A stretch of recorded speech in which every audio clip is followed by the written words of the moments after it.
into the world of numbers and shapes. As the great mathematician Archimedes once said, mathematics is the language with which God wrote the universe. गणित की ये वह विद्या है जिसके द्वारा ईश्वर ने ब्रह्मांड दिखाया.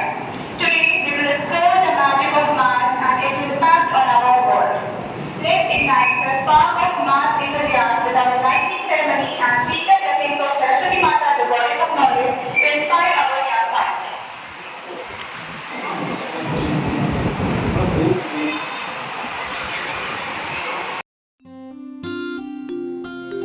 या कुन्देन्दुतुषारहारधवला या शुभ्रवस्त्रावृता या वीणावरदण्डमण्डितकरा या श्वेतपद्मासना या ब्रह्माच्युतशङ्कर प्रभृतिभिः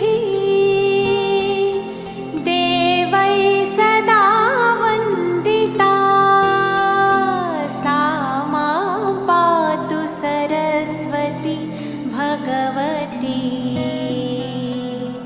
निःशेषजाड्यापहा.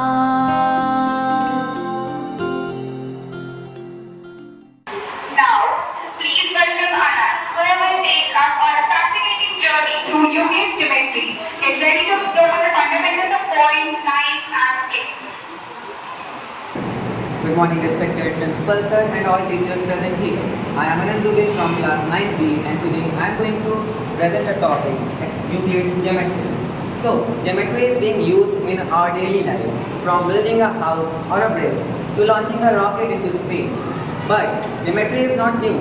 It was being used in many civilizations thousands of years ago. For example, the Babylonian civilization, the Indus Valley civilization, and the Egyptian civilization. But the Indus Valley civilization's people were very advanced in this technique. They used the geometry to develop their cities. For example, the roads in the cities were parallel to the residential buildings, and the sewage system was so parallel to the roads, like we see today in our cities. And even a bathing area was designed in the Indus Valley civilization, which was of trapezium shape. But this was not organized. First, the Egyptians and Greek mathematicians organized the geometry, and the most prominent figures in them are the Thales, Pythagoras, and Euclid. Euclid was a mathematician in Alexandria at Egypt. He organized the geometry in a very different way. He used deductive logical reasoning and previously proven works to prove new mathematical works. So what he does, he summarized his observation as definition. He said that a point is that which has no part, and he said a line is a breadthless length. Like that, he gave 7 definitions. But from above definition, we get some words that are undefined. For example, if we say that a point is something which has no part, then what is a part? And if someone says that a part is something which occupies area, then what is an area? So this starts an endless loop of defining. So what Euclid had done here, he said that they are undefined terms and they are obvious universal facts. So on the basis of this, he divided them into 2 categories. First, axioms, and second, postulates. So axioms are those terms which are not specific to the geometry, but they are used all over the maths. There are 7 axioms in geometry. So first axiom says that things which are equal to same thing are equal to one another. For example, if A is equal to B and C is equal to B, then A and B are going to equal to one another. And if we take axiom 5, it says the whole is greater than a part. So if we take a line of 10 centimeter and its part is a 5 centimeter, then 10 centimeter is going to be greater than 5 centimeter. Now coming to postulates. Postulates are those obvious universal facts which are specific to the geometry. There are 5 postulates given by Euclid, but the 5th one is the most important. it says that if a straight line falling on two straight lines make the interior angles on the same side of it taken together less than 180 degree, then the two straight lines if produced to infinity will meet on one side. So this was all about Euclid geometry. Thank you. And now Sakshi and Alankrita will amaze us with the speed and efficiency of various calculation methods. Let's discover the secret of mental math. A very good sir, teachers and all my dear friends. My name is Sakshi Singh. I am a student of class 9C with my friend Alankrita Pandey. Good morning respected principal sir and all in charges. I am Alankrita Pandey, student of class 9C in Sanskar Global School. Let us start with the thought.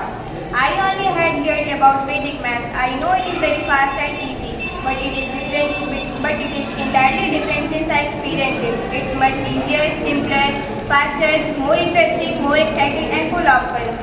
Firstly, we have to know what is Vedic math. Vedic math is a method or sutra to solve numerical computation quickly and faster. Vedic math was discovered by Sri Bharati Krishna Tirtha Ji between 1911 to 1918.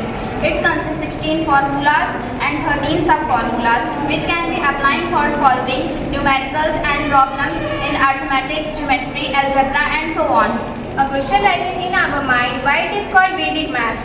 It is come from the Vedas, more specifically from the Atharvaveda. That's why it is known as Vedic maths. What is the benefits of Vedic maths? Calculation becomes easy and short. Simplification can be done in less time.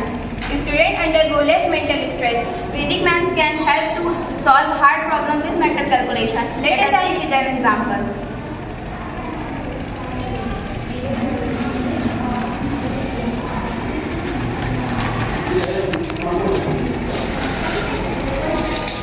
This equation, हमारे पास एक question है, imagine कि 23 into 32 को हमें solve करना है. तो हम इस वैदिक मैथ के इस मेथड से हम इसको बहुत ही स्मूथली एंड सिंपली सॉल्व कर सकते हैं.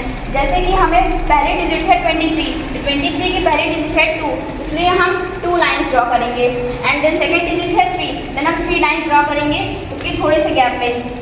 इसके बाद हमें 32 से इसको मल्टीप्लाई करना है, इसलिए हमारे पास है डिजिट 3, इसलिए हम 3 लाइन्स ड्रॉ करेंगे ऊपर साइड. एंड सेकेंड डिजिट है 2, इसलिए हम 2 लाइन्स नीचे ड्रॉ करेंगे. इसके बाद हम इंटरसेक्टिंग पॉइंट्स को हम ऐड करेंगे and then we have our answer. Then first intersecting point is 6, so we write 6 and second intersecting point is 4 and 9. 4 9 is 13. 13 का हम 3 लेंगे और कैरी 1 आएगा. उसके बाद हम इसको प्लस करेंगे तो आएगा 6. 6 plus 1 7 and now we have answer. Let's take more example. That's our example is 3 5 3 and 3 3 3. That we draw 3 lines and फिर 3 lines and then 5 lines draw. थोड़े से गैप पे हम 5 लाइन ड्रॉ करेंगे. उसके बाद हम 3 लाइन ड्रॉ करेंगे थोड़े से गैप पे. फिर हमारे पास डिजिट है 3 and 3 3 3, तो हम 3 लाइन्स ड्रॉ करेंगे ऊपर. तो उसके नीचे हम फिर से थोड़े से गैप पे 3 लाइन्स ड्रॉ करेंगे एंड जब तक हमारी डिजिट है उसी हिसाब से हम लाइन्स को ड्रॉ करेंगे. देन हम इंटरसेक्टिंग पॉइंट्स को हम कैलकुलेट करेंगे.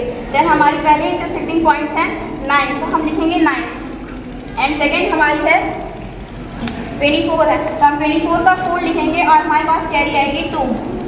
Then we calculated 1 2 3 4 5 6 7 8 9, then 11 12 13 14 15 16 17 18 19 20 21 22 23 24 25 26 27 28 29 30 31 32 33. 33 plus 2 is equal to 35. 35 का हम 5 लिखेंगे, हमारे पास कैरी आएगी 3.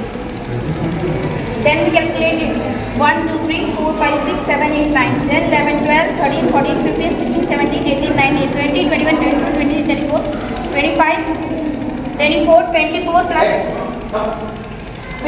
plus 3 27. 27 का हम 7 लिखेंगे और कैरी आएगी 2. हम कैलकुलेट करेंगे इसे 1 2 3 4 5 6 7 8 9. 9 plus 2 11 and we have our answer. What is the difference between Vedic maths and today's math? Vedic math consists 13 sub-formulas and 16 formulas. Due to modern math, there is no consistency and relationship between the formulas. What is the conclusion of this topic? On an average, learning math will require roughly 8 months to 2 years. Ending of my presentation, I would like to say Vedic math is more better than today's math, and Vedic math India's gift to the world. Now it's time to contribute ourselves. Thank you and have a nice day.